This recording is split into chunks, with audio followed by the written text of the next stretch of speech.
તો ભાઈઓ તમને આજે મેં એક એવું રહસ્ય બતાવવા જઈ રહ્યો છું જો તમે ક્યારેય જાણ્યું ના હોય કે મનુષ્ય જુદા જુદા દેવતાઓમાં પ્રીતિ ઉપજી મનુષ્યને અલગ અલગ ભગવાનોમાં દેવતાઓમાં શ્રદ્ધા ઉત્પન્ન થઈ ગઈ અને ગુણીજનો અને અવગુણો ધરાવતા લોકો માણસો બહુ વિચારવા છતાં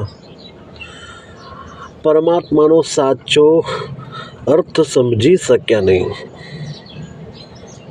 અનેક દેવોની ઉપાસના કરવા છતાં પણ સાચા પરમાત્મા સુધી પહોંચી શક્યા નથી. જેને પરબ્રહ્મ કહેવામાં આવે છે, પરમાત્મા કહેવામાં આવે છે, તેને જાણી લીધા છે તેનું જ હૃદય પવિત્ર બની જાય છે.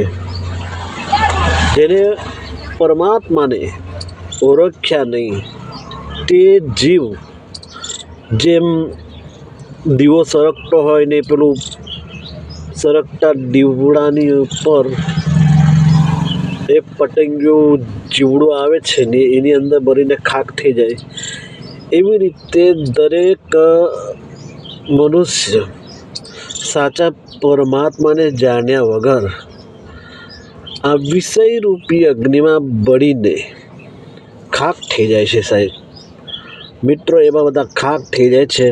એ તો હું તમને સાચી હકીકત બતાવું છું તો તમે સમજી જજો. સાહેબ બંદગી.